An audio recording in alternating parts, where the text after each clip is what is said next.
आपने मुझे मांग संख्या 56 एवं मांग संख्या 45 वन और पर्यावरण पर बोलने का अवसर प्रदान किया, उसके लिए धन्यवाद। ये दोनों विभाग ऐसे हैं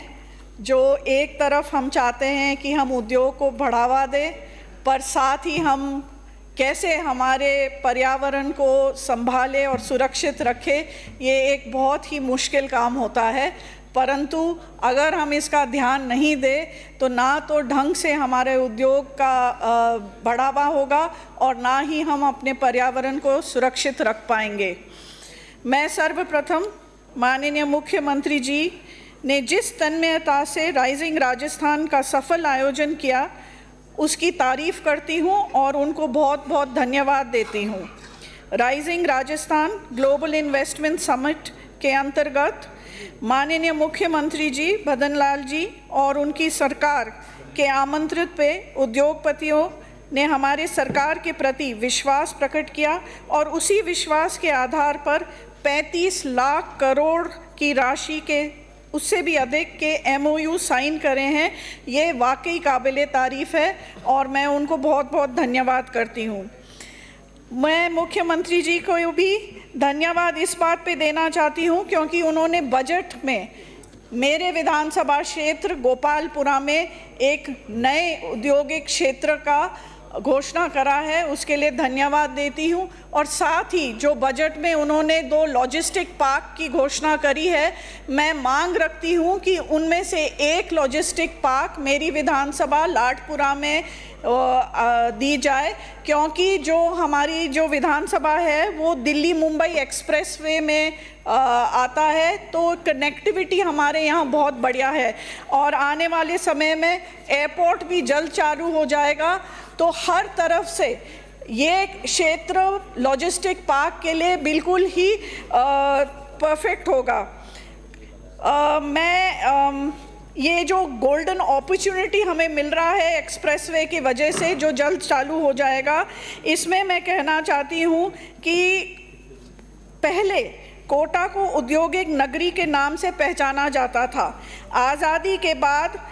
कोटा में देश के बड़े औद्योगिक घराने ने कई फैक्ट्रियां लगाई हैं और उन्होंने देश के विकास के लिए उत्पादन एवं योगदान किया है। इसमें मैं सब फैक्ट्रियों के नाम नहीं लेना चाहती, परंतु दुख के साथ कहना चाहती हूँ कि पिछले 10-15 साल से कई फैक्ट्रियां कोई कारण से, आप लाल फीताशाही के कह रेड टेप हो या कोई कारण हो, जिसके वजह से काफ़ी सारी फैक्ट्रियां बंद हो गई हैं।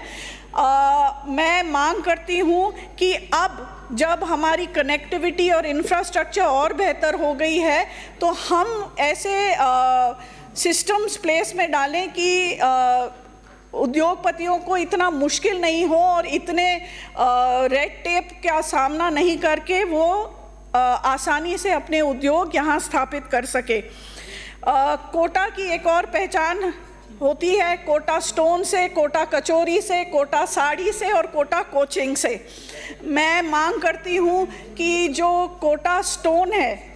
ये मशहूर है हमारा क्षेत्र और यूरोप और मिडल ईस्ट में इस स्टोन का बहुत ज़्यादा मांग रहती है और इसके वजह से मैं एक जो अलग पहचान हमारे क्षेत्र की है, मैं मेरे से पूर्व हमारे कोटा दक्षिण के विधायक संदीप शर्मा जी ने भी एक मांग रखी है कि कोटा स्टोन को GI टैग दिया जाए, तो मैं उनकी बात को मैं भी समर्थन करती हूँ। एक मांग जो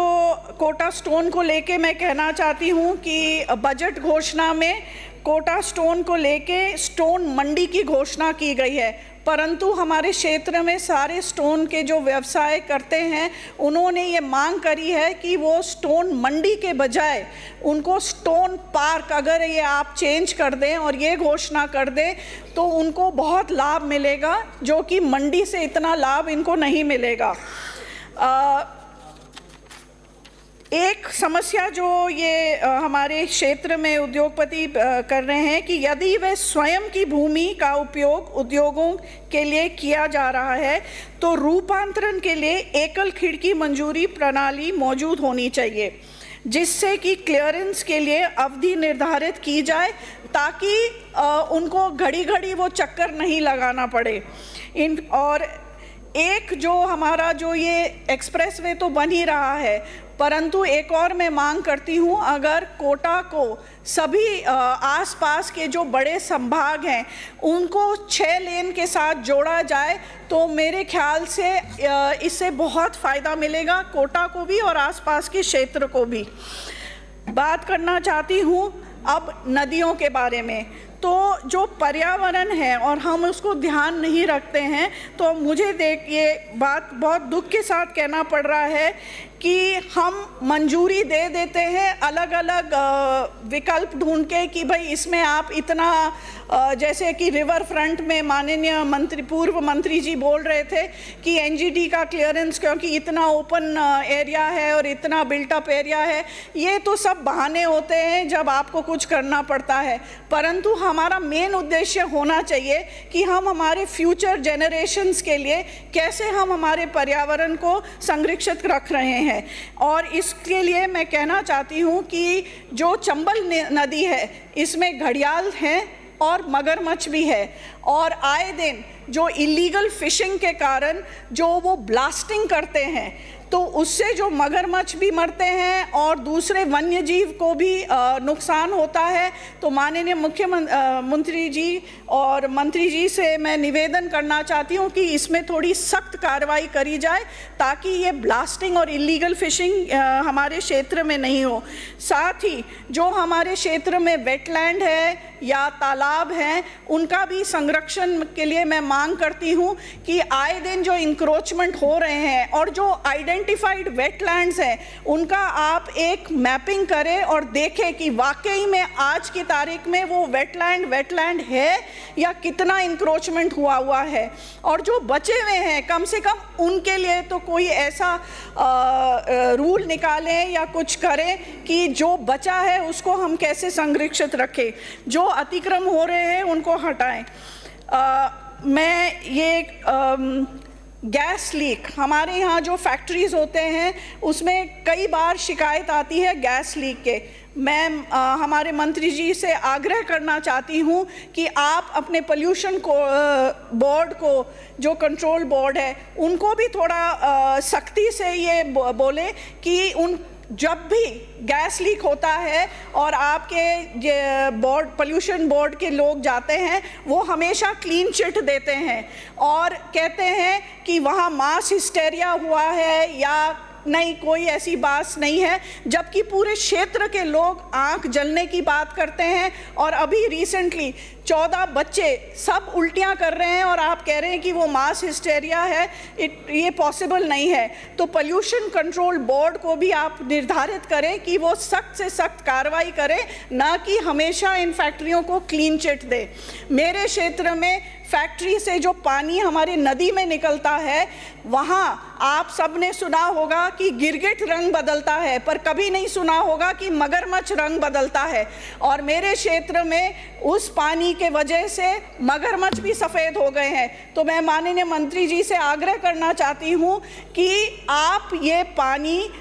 तालाब, आपका वन जो क्षेत्र है, इसको कैसे आप सुरक्षित रखेंगे, क्योंकि ये वन्य जीवों के लिए उनका घर है। उनके अगर हम उसको सेफ गार्ड नहीं कर सकेंगे तो आने वाली पीढ़ी को ये सारे वन्य जीव दिखाई भी नहीं देंगे। इसी के साथ ही मैं मांग करती हूँ कि ऐसे हमारे गांव है जैसे केबल नगर है, ये आज़ादी के पहले से बसा हुआ है और अब आप कह रहे हैं कि उनको पट्टे नहीं मिलेंगे क्योंकि ये फॉरेस्ट में आ रहा है। मैं आपसे, आपके माध्यम से सभापति जी, मांग करती हूँ कि ऐसे क्षेत्र जो आज़ादी के पहले से बसे हुए हैं इनको आप दोबारा देखें और इनमें पट्टे देने का कार्य करें ताकि इनको आने वाले समय में इनको ये दिक्कत का सामना नहीं करना पड़े। साथ ही ऐसे ही मेरी मंडी है, भामाशाह मंडी, जो एशिया की सबसे बड़ी मंडी मानी जाती है। इनको भी फॉरेस्ट क्लियरेंस के वजह से विस्तार करने में, जो कि बजट घोषणा में इसके विस्तार के लिए घोषणा की गई है, परंतु फॉरेस्ट क्लियरेंस के वजह से वो विस्तार नहीं हो पा रहा है। तो आपसे मांग करती हूँ कि इसके लिए कोई विकल्प ढूंढे और इसको भी तुरंत आप करें। जगपुरा में वन विभाग की ज़मीन का जो वन विभाग ने का है, उसमें अतिक्रमण हटा के आप इसका भी ध्यान दें। आपने मुझे बोलने का समय दिया, उसके लिए धन्यवाद।